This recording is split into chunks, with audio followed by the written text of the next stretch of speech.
Ectopic pregnancy यानी कि pregnancy का बच्चेदानी में सही पोजीशन पर ना होकर किसी और जगह पर ठहरना, ये बहुत ही रिस्की और लाइफ थ्रेटनिंग कंडीशन होती है। हेलो, मैं हूं doctor Manjula, MM hospital Jalandhar से। तो आज मैं एक बहुत ही इंपॉर्टेंट टॉपिक के बारे में बात करूंगी जिसे हम कहते हैं एक्टोपिक प्रेगनेंसी। एक्टोपिक प्रेगनेंसी का मतलब है कि जब प्रेगनेंसी यूट्रस के अंदर सही जगह पर ना होकर किसी और जगह पर ठहरती है, जैसे कि ट्यूब्स में, बच्चेदानी के मुंह यानी कि सर्विक्स पर, टांकों में या कि अंडेदानी में, तो इसे हम एक्टोपिक प्रेगनेंसी कहते हैं। और इन सब में से जो ट्यूबल एक्टोपिक है वो सबसे ज़्यादा कॉमन होती है।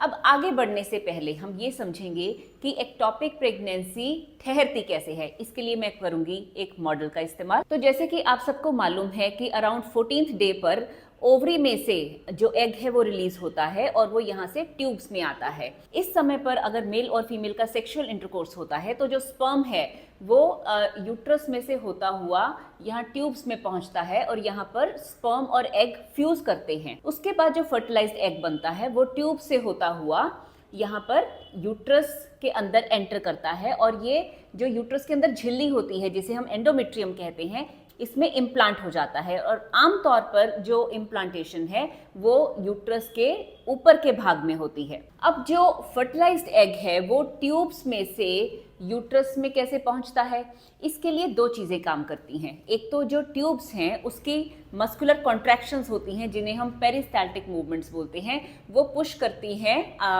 फर्टिलाइज्ड एग को यूट्रस के अंदर। और दूसरा, जो ट्यूब्स होती हैं उसके अंदर हेयर लाइक स्ट्रक्चर्स होते हैं तो जिन्हें हम सीलिया कहते हैं। तो सीलिया जो है वो धीरे धीरे मूव करते हैं और वो जेंटली जो फर्टिलाइज्ड एग है उसको ट्यूब्स में से पुश करके यूट्रस के अंदर लेके आते हैं। अगर किसी भी कारण से अगर जो ट्यूब है वो डैमेज हो जाए तो उससे क्या होता है कि जो फर्टिलाइज्ड एग है वो यहीं पर अटक जाता है और वो यूट्रस के अंदर पहुंच नहीं पाता और इसे हम एक्टोपिक प्रेगनेंसी कहते हैं। अब हम ट्यूबल एक्टोपिक की बात इसलिए करते हैं क्योंकि 96 to 97% केसेस में जो एक्टोपिक प्रेगनेंसी है वो ट्यूब्स में ठहरती है। इसके अलावा अदरवाइज जो एक्टोपिक है वो, जैसे ये बच्चेदानी का मुंह है जिसे हम सर्विक्स कहते हैं, यहाँ पर हो सकती है। इस जगह पर थोड़ा सा ऊपर बच्चेदानी पे जब टांके लगते हैं यहाँ पर एक्टोपिक हो सकती है। ओवरीज में एक्टोपिक हो सकती है या माँ के पेट में भी एक्टोपिक प्रेगनेंसी हो सकती है। But the commonest is tubal ectopic, तो हम यूजुअली इसी की बात करते हैं। अब आगे बढ़ने से पहले, अगर सपोज ट्यूब्स में बच्चा ठहर भी जाता है तो प्रॉब्लम क्यों आती है? देखिए, जो ट्यूब है ये एक बहुत ही नैरो स्ट्रक्चर होता है, जैसे ये एक पाइप लाइक स्ट्रक्चर है। तो अगर मैं आपको बताऊं तो जो इसका इनर ल्यूमन है वो 2 से 3 मिलीमीटर का होता है। इसे समझने के लिए मैं आपको एक ये केबल वायर दिखाती हूँ। देखिए, जो ये हमारी मोबाइल की केबल वायर है, अब आप देखिए जो ट्यूब्स हैं वो इतनी नैरो होती हैं। तो अब आप सोचें कि अगर सपोज इसमें बच्चा ठहर जाए और जैसे जैसे वो बेबी ग्रो करता है तो जो ट्यूब है वो स्ट्रेच होनी शुरू हो जाती है और एक स्टेज पर आकर ट्यूब बर्स्ट कर जाती है। और जब ट्यूब फटती है तो मदर के अंदर बहुत सीवियर ब्लीडिंग होती है और माँ के पेट में ब्लड इकट्ठा होना शुरू हो जाता है, जिससे कि उसकी जान को खतरा भी हो सकता है अगर इस कंडीशन को टाइमली डायग्नोस ना किया जाए और ट्रीट ना किया जाए। इसके बारे में बात करना क्यों ज़रूरी है? क्योंकि ये होती है रिप्रोडक्टिव एज की लेडीज़ में, यानी कि जो औरतें गर्भ धारण की उम्र में हैं उनमें एक्टोपिक प्रेगनेंसी का चांस होता है।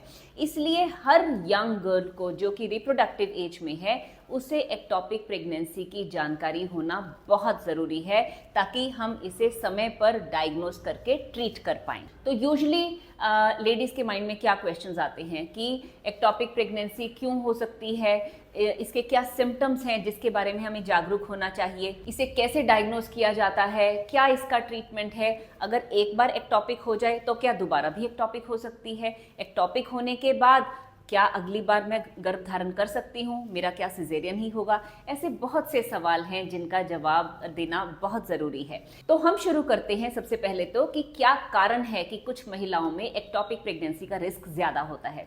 देखिए, the most important reason is, किसी भी महिला को अगर पेल्विक इन्फेक्शन होता है, यानी कि अगर उसको कोई पेट का इन्फेक्शन होता है जिसमें कि इन्फेक्शन वजाइना से होकर यूट्रस से होता हुआ ट्यूब्स में पहुंच जाता है, या अगर पेट के किसी भी और अंग का इन्फेक्शन है जो कि ट्यूब्स में जो है पहुंच जाए। तो ऐसे में क्या होता है, जो ट्यूब्स के अंदर सीलिया है जिसकी मैंने अभी पहले बात की, वो डैमेज हो जाते हैं, जिससे कि जो एग है वो आगे पुश नहीं हो पाता और वहीं पर वो ग्रो करना शुरू कर देता है। और दूसरा, जब भी कोई ट्यूबल इन्फेक्शन होता है तो ऐसे में ट्यूब्स के इधर उधर एडहेशंस बन जाते हैं, यानी कि जो पतले स्ट्रिंग लाइक स्ट्रक्चर्स हैं, जिससे कि ट्यूब जो आसपास के ऑर्गन्स हैं उनके साथ जुड़नी शुरू हो जाती है। इससे जो ट्यूब है उसमें किंक आ जाता है। तो किंक की वजह से जो फर्टिलाइज्ड एग है वो ट्यूब्स में ही अटक जाता है and this causes tubal ectopic. अब जैसे देखिए, जो कई बार लेडीज को जो सेक्सुअली ट्रांसमिटेड डिजीजेस होती हैं जिसमें कि क्लेमाइडिया इन्फेक्शन होता है, वो एक बहुत ही कॉमन कॉज है ट्यूबल एक्टोपिक का। अब इन्फेक्शंस के बारे में देखिए बात करनी क्यों ज़रूरी है, क्योंकि जैसे हम आजकल चलन देखते हैं कि जो टीनेज गर्ल्स हैं वो बहुत यंग एज से सेक्सुअल एक्टिविटी में इन्वॉल्व हो जाती हैं। तो ऐसे में अगर प्रिकॉशंस ना ली जाएं तो उनको सेक्सुअली ट्रांसमिटेड डिजीजेस होने का जो डर है वो काफ़ी बढ़ जाता है, जिससे कि इन्फेक्शन ट्यूब तक पहुंचता है, जिससे जब वो आगे गर्भ धारण करती हैं तो ट्यूबल एक्टोपिक का रिस्क काफ़ी इंक्रीज हो जाता है। Then the second important cause of tubal ectopic is contraceptive failure. तो जिन महिलाओं में जैसे ट्यूब बंद का यानी कि बच्चे बंद का ऑपरेशन हुआ होता है, तो रेयर केसेस में कुछ सालों के बाद कई बार जो ट्यूब्स हैं वो जुड़ जाती हैं, लेकिन क्योंकि वो प्रॉपरली नहीं जुड़ पाती हैं तो जो उनका इनर ल्यूमन है वो नैरो रहता है, जिससे कि अगेन ट्यूब में प्रेगनेंसी रुक सकती है। दूसरा, कई बार जो ब्रेस्ट फीडिंग मदर्स हैं यानी कि जो माएँ स्तनपान करवाती हैं, तो उन्हें हम कई बार प्रोजेस्ट्रोजन ओनली पिल्स प्रिस्क्राइब करते हैं गर्भ निरोध के लिए। तो इन पिल्स में अगेन प्रेगनेंसी का चांस बहुत कम होता है, लेकिन अगर प्रेगनेंसी ठहर जाए तो अगेन ट्यूबल एक्टोपिक का रिस्क बढ़ जाता है, क्योंकि जो प्रोजेस्टेरोन हार्मोन है वो ट्यूबल मोटिलिटी को कम कर देता है। Then the third important reason is कि अगर ट्यूब्स पर किसी भी तरह की रिकंस्ट्रक्टिव सर्जरी की जाए। देखिए, जैसे मैंने आपको बताया कि कुछ महिलाएं बच्चे बंद का ऑपरेशन करवा लेती हैं, कुछ समय के बाद अगर वो फिर से गर्भ धारण करना चाहें तो जो ट्यूब्स के जो एंड्स हैं उनको कट करके उनको वापस जोड़ दिया जाता है।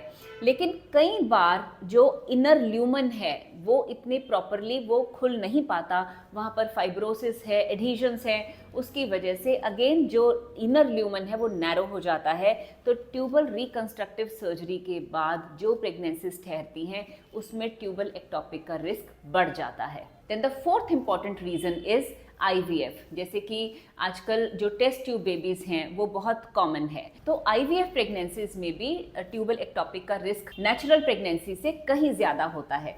तो इसलिए जिन लेडीज़ को ट्यूबल सर्जरी के बाद या IVF के बाद प्रेगनेंसी ठहरती है, तो ऐसे केसेस में हम बहुत ही अर्ली अल्ट्रासाउंड जो है वो एडवाइस करते हैं, ताकि अगर एक्टोपिक प्रेगनेंसी हो तो उसको बहुत ही अर्ली स्टेज पर डायग्नोस किया जा सके। देन इन रेयर केसेस कई बार जो ट्यूब्स होती हैं वो कंजेनिटली यानी कि बाय बर्थ ही बहुत लंबी होती हैं। जैसे जो नॉर्मल लेंथ है ट्यूब्स की वो अराउंड 10 to 14 सेंटीमीटर होती है, लेकिन अगर इन ट्यूब्स की लेंथ एबनॉर्मली ज़्यादा हो तो अगेन जो फर्टिलाइज्ड एग है वो ट्यूब्स में ही स्टिक कर जाता है और वो वहीं पर ग्रो करना शुरू कर देता है। तो ये सब कारण रहते हैं जो कि एक मदर को प्रीडिस्पोज करते हैं फॉर ट्यूबल एक्टोपिक, जिनमें से कि सबसे इंपॉर्टेंट रीजन जैसा मैंने आपको बताया पेल्विक इन्फेक्शन होता है। अब हम नेक्स्ट मूव करते हैं कि इसमें एक महिला को क्या सिम्टम्स आ सकते हैं जिससे कि हम सस्पेक्ट करें कि उसे एक्टोपिक प्रेगनेंसी हो सकती है। देखिए, इसमें जो लेडी है उसे एक तो पेट में दर्द होती है। अब ये दर्द है वो डल एकिंग पेन भी हो सकती है या ये बहुत सिवियर पेन भी हो सकती है, इतनी सिवियर कि माँ को चक्कर आ जाए। इसके अलावा उसके जो पीरियड्स हैं वो स्किप हो जाते हैं या उसे इर्रेगुलर ब्लीडिंग हो सकती है। तो ऐसे में जो पेन है वो एक बहुत ही इम्पॉर्टेंट सिम्टम होता है। इनफैक्ट हम ये कहते हैं कि जो भी लेडीज़ रिप्रोडक्टिव एज में हैं यानी कि गर्भधारण की उम्र में हैं, उनमें अगर पेट में दर्द होता है, खासतौर पे अगर बहुत तेज़ दर्द होता है, तो उसमें ectopic pregnancy has to be ruled out, खास तौर पर अगर उसे साथ में इरेगुलर ब्लीडिंग की भी प्रॉब्लम है। So we have to be ectopic conscious in all ladies of reproductive age group. Now the next important thing कि एक्टोपिक प्रेगनेंसी को आखिर कैसे डायग्नोज किया जाता है। देखिए, सबसे पहले तो जो पेशेंट की हिस्ट्री है, कई बार वो बहुत सजेस्टिव होती है कि इस पेशेंट में एक्टोपिक के चांसेस हो सकते हैं। जैसा मैंने आपको बताया कि अगर किसी महिला को बहुत सीवियर पेट में दर्द है, उसके पीरियड्स मिस हो गए हैं और उसे इरेगुलर ब्लीडिंग हो रही है। And then the second thing that helps in the diagnosis is ultrasound, खास तौर पर ट्रांसवेजाइनल अल्ट्रासाउंड, जिसे हम इंटरनल सोनोग्राफी कहते हैं। तो देखिए, इसमें एक मैं बहुत आपको इंपॉर्टेंट चीज बताना चाहूंगी। सबसे पहली बात तो कि जो नॉर्मल ट्यूब्स हैं वो अल्ट्रासाउंड पर नजर नहीं आती हैं। सिर्फ अगर उसमें कोई स्वेलिंग हो, कोई उसमें मास बना हो, तो सिर्फ वो मास या सोजिश का गोला ही हमें अल्ट्रासाउंड पर नजर आता है। तो बहुत बार एक्टोपिक प्रेगनेंसी को उसकी शुरुआती स्टेज में, यानी कि इनिशियल स्टेज में डायग्नोस करना बहुत मुश्किल हो सकता है। अगर मदर को बहुत सीवियर पेन है और उसका प्रेगनेंसी टेस्ट पॉजिटिव है और उसे इरेगुलर ब्लीडिंग है, तो हमें ऐसे में अल्ट्रासाउंड पर बच्चेदानी के साइड्स में हमें एक अगर वेग मास नजर आता है या कोई पेट में हमें फ्री फ्लूइड यानी कि ब्लड इकट्ठा हुआ नजर आता है, तो ये बहुत सजेस्टिव होता है कि वो एक्टोपिक प्रेगनेंसी हो सकती है। इसके अलावा एक ब्लड टेस्ट होता है जिसे कि हम बीटा एचसीजी कहते हैं। तो इन नॉर्मल प्रेगनेंसी जो बीटा एचसीजी है वो हर 2 दिन में उसके लेवल्स डबल हो जाते हैं। लेकिन एक्टोपिक प्रेगनेंसी में, क्योंकि ये एक एबनॉर्मल प्रेगनेंसी होती है जिसमें कि नॉर्मल अमाउंट में बीटा एचसीजी हार्मोन नहीं बनता है, तो इसमें जो डबलिंग टाइम है वो लेट हो जाता है। तो this is again one test जिससे कि हमें एक्टोपिक प्रेगनेंसी को डायग्नोस करने में हेल्प मिलती है, खास तौर पे अगर हमें अल्ट्रासाउंड पर बहुत क्लियरली जो मास है वो नजर नहीं आ रहा है। देन द नेक्स्ट थिंग कि इसका क्या ट्रीटमेंट है।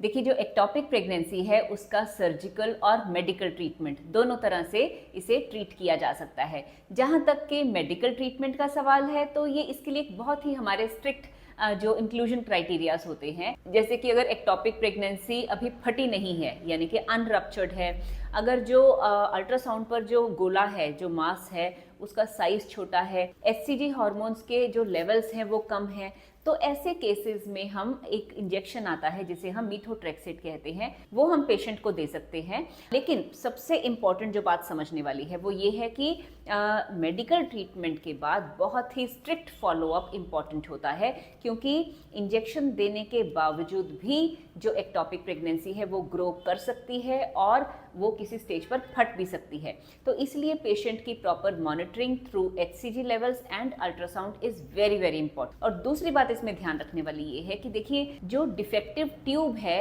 वो पेशेंट के अंदर ही है, तो ऐसे में रिपीट एक्टोपिक के चांसेस भी थोड़े से इंक्रीज हो जाते हैं। तो ऐसे पेशेंट्स जो दोबारा कंसीव करते हैं, तो अगेन उनमें एक अर्ली अल्ट्रासाउंड बहुत ज़रूरी होता है ताकि हम एक्टोपिक को अगेन इनिशियल स्टेज में डिटेक्ट कर पाए। Then the next treatment is the surgical treatment, जो कि ज़्यादा कॉमनली हम यूज़ करते हैं, खास तौर पे अगर रप्चर्ड प्रेगनेंसी है, यानी कि ट्यूब्स जो है वो फट चुकी हैं, माँ के पेट में ब्लड इकट्ठा हो गया है, उसकी नब्ज जो है वो बहुत फास्ट चल रही है, ब्लड प्रेशर लो है और मदर हीमोडायनेमिकली अनस्टेबल है। तो ऐसे में जल्दी से जल्दी सर्जरी के थ्रू उस फटी हुई ट्यूब को रिमूव किया जाता है, जिसे हम सेल्फ इंजेक्ट में कहते हैं। अब जो ये ऑपरेशन है ये आमतौर पर लेप्रोस्कोपिकली ही किया जाता है, यानी कि दूरबीन के द्वारा, जिसमें कि पेशेंट की रिकवरी बहुत फास्ट होती है। अब कई जो डॉक्टर्स हैं वो एक और तरह की सर्जरी करते हैं, जिसमें कि अगर ट्यूबल प्रेगनेंसी अनरप्चर्ड है, यानी कि वो भी फटी नहीं है,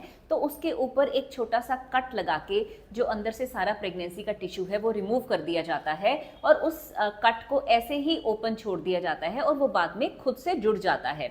इस प्रोसीजर को हम कहते हैं सेल्पिंगोस्टमी। लेकिन अगेन इसमें जो रिपीट एक्टोपिक के चांसेस ज़्यादा हो जाते हैं, तो इस प्रोसीजर को बहुत ज़्यादा एडवाइस नहीं किया जाता है। अब द मोस्ट इम्पॉर्टेंट क्वेश्चन जो हर लेडी के मन में आता है, जिसे कि पहले एक्टोपिक हो चुकी है, कि अगर मुझे एक बार एक्टोपिक हो चुकी है तो क्या अगली प्रेगनेंसी में फिर से एक्टोपिक होगी। देखिए, जो रेकरेंस यानी कि रिपीट एक्टोपिक का इंसिडेंस है वो 10 to 20% है, यानी कि हर उन 10 से 20 महिलाओं में जिन्हें एक बार एक्टोपिक प्रेगनेंसी हो चुकी है, उनमें से 1 या 2 को रिपीट एक्टोपिक होने का चांस रहता है। लेकिन घबराइए मत, 60 to 70% महिलाएं फिर से कंसीव करती हैं और उनमें नॉर्मल इंट्रायूट्राइन प्रेगनेंसी होती है। इनफैक्ट हम अपनी प्रैक्टिस में कितनी बार देखते हैं कि एक्टोपिक प्रेगनेंसी के बाद फिर से उनको 2 या 3 बार प्रेगनेंसीज हो जाती हैं and they deliver normally also.